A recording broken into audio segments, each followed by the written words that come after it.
건강도 챙기고 지식도 쌓아가는 한금손과 함께하는 재미있는 역사 산책, 그 네 번째 이야기입니다. 완벽의 유래에 대하여.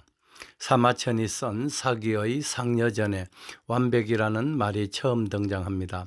완벽을 영어로는 perfect나 complete, perfection 등으로 번역할 수 있을 것입니다.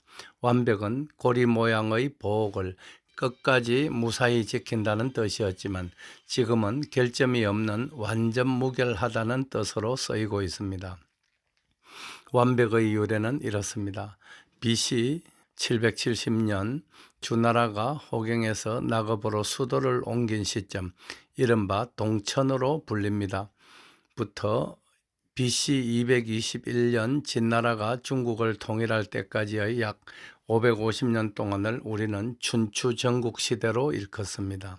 주왕실의 세력이 약화되면서 대륙에는 무려 100여 개의 작은 나라들이 난립하는데 제나라의 황공과 진나라의 문공 등이 강국들을 규합하여 남방의 강국이었던 초나라의 침략에 공동으로 대비하면서 주왕실을 옹립했던 시기입니다. 일반적으로 BC 770년부터 BC 403년까지를 춘추시대로, BC 403년부터 진나라가 천하를 통일한 BC 221년까지를 전국시대로 구분짓는데, 진나라가 통일을 이루기 전까지 대륙에는 진, 한, 연, 초, 위, 제, 조나라 등 7나라가 크고 작은 전쟁을 계속했습니다. 이 시기를 통칭해서 춘추 전국시대로 부르는 것입니다. 조나라의 해문왕은 화시지백이라는 천하의 고귀한 보물을 가지고 있었습니다. 원래 화시지백은 신하인 목현의 애장품이었지만 술수를 써서 해문왕이 강제로 빼앗은 것이었습니다. 화시지백의 소문은 이웃 강대국인 진나라 소양왕의 귀에까지 들어갑니다.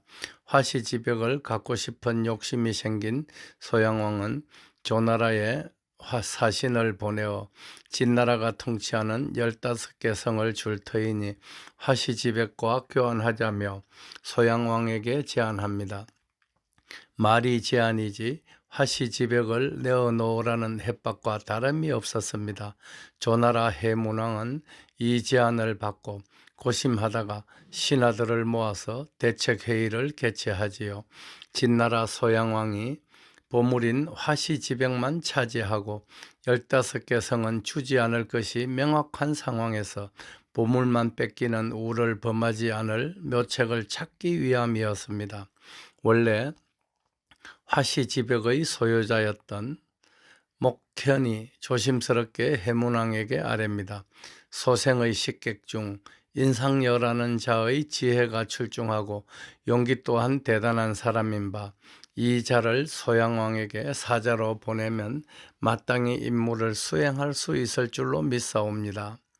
이렇게 해서 인상여는 화시지백을 품에 고이 간직하고서 진나라 소양왕 앞에 나아가게 됩니다. 예상대로 소양왕은 화시지백만 받고는 15개 성에 대한 이야기는 입 밖에 꺼내지도 않았습니다. 인상여가 말을 꺼냅니다. 폐하, 그 화시지백이 보물임에는 틀림이 없으나 작은 흠집이 있사오니 소생이 그 흠집을 알려드리고 싶습니다.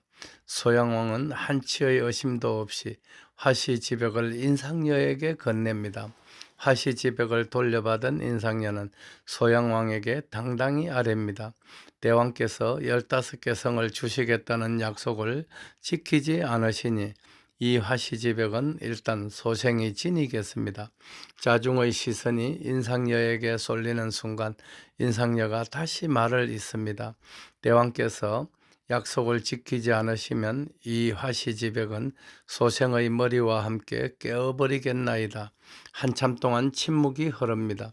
소양왕도 더 이상 어찌할 수 없었는지 인상여를 살려서 조나라로 돌려보냅니다.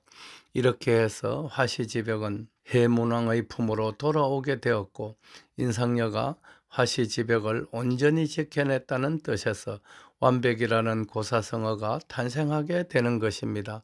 생물은 동물이건 식물이건 질병에 대처하는 면역력을 지니고 있습니다.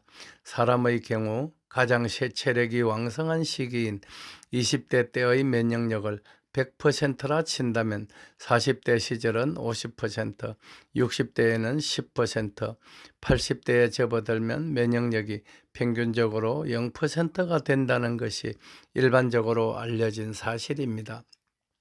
면역력이 줄어들수록 병에 대한 정력도 함께 사라진다고 보아야 하겠지요. 그러나 면역력이 없어졌다고 실망할 필요는 없습니다. 조물주께서 면역력이 없어졌을 때를 대비해서 사라진 면역력을 대체시켜주는 항산화 효소를 체내에서 생성시킬 수 있도록 해주셨기 때문입니다. 항산화 효소는 비타민과 미네랄에 이어 폴리페놀이라는 3대 요소를 균형에 맞게 섭취할 때 생성됩니다. 인상여가 진나라 소양옹 앞에서 화시지벽을 지켜낸 데서 완벽이라는 고사성어가 탄생했습니다. 이번에 출시된 기절초풍은 미네랄과 비타민, 폴리페놀이라는 항산화 효소를 생성시키는 세 가지 요소를 두루 갖춘 완벽한 제품입니다. 우리 조상들께서는 막걸리를 빚는 주 원료인 쌀로 고두밥을 짓거나 송편을 만들 때 솔잎을 넣고 쪘습니다. 솔잎을 넣고 찐 고두밥으로 술을 담그면 술맛이 좋아지고 술이 오랫동안 변질되지 않았다고 전합니다. 송편을 만들어 먹는 시기는 추석 무렵인데 아직 날씨가 더울 때입니다. 솔잎을 넣지 않고 찐 송편은 하루 이틀이면 상해버리지만 솔잎을 넣고 찐 송편은 7일이 지나도 멀쩡했다고 합니다. 이것은 솔잎에 함유된 테르펜 성분이 식품의 부패를 막아주는 강력한 항산화 물질로서 천연 방부제의 역할을 했기 때문입니다. 이 테르펜이 바로 폴리페놀입니다. 냉장고도 없던 그 시절에 우리 조상들께서 식품을 상하지 않도록 보관할 수 있는 방법을 어찌 이렇게 잘 터득하고 있었는지 고개가 절로 숙여집니다. 한편 해죽순에는 폴리페놀 성분이 다량으로 함유되어 있는데 홍삼의 75배에 달하는 강력한 항산화력을 지니고 있습니다. 해죽순이 근래에 건강식품으로서 크게 주목을 받고 있습니다. 기절초풍은 세기를 통틀어 가장 위대한 식품인 해죽순과 토디팜 제거리 수액을 첨가시켜서 만든 제품이어서 그 의미를 더합니다. 가히 혁명이라 할 정도입니다. 기절초풍을 드시면 숙취도 빨리 해소되고 기분도 상큼해지는 것을 아실 수 있습니다. 특히 코로나19가 기승을 부리는 이 절체절명의 위기에서 바이러스가 옮긴 전염병에 확진되신 분들께서도 기절초풍을 드실 것을 권해드립니다. 인천에서 사업을 하시는 김수 사장님은 코로나19에 확진되어 자택에서 격리되어 있던 중 기절초풍과 발효신단만 드시고 사흘 만에 완치되셨고, 경남에서 살고 계시는 양봉님은 아드님이 오미크론으로 고생하시다가 해죽순을 드신 후 금방 나으셨다고 연락을 주셨습니다. 감격스럽다고 하시더군요. 해죽순과 기절초풍이 또 한 번 세상을 놀래킬 것으로 여겨집니다. 만능식품인 셈입니다. 진나라의 소양왕이 그토록이나 갖고 싶어 했던 화시지벽을 두고 후세들은 완벽이라 부르는데 아마 이 기절초풍이 그 당시 불리었던 완벽에 버금가거나 넘가하는 작품이 되지 않을까 싶습니다.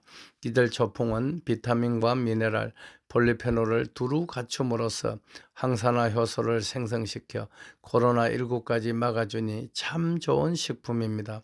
심취해서 글을 쓰다 보니 또 새벽입니다. 황금소는 대한민국을 출산 강국으로 이끄는 일에 인생을 걸었습니다. 꼭 이루겠습니다. 감사합니다. 달대열의 세상만사. 구독과 좋아요를 눌러주시면 황금소는 큰 힘을 얻습니다.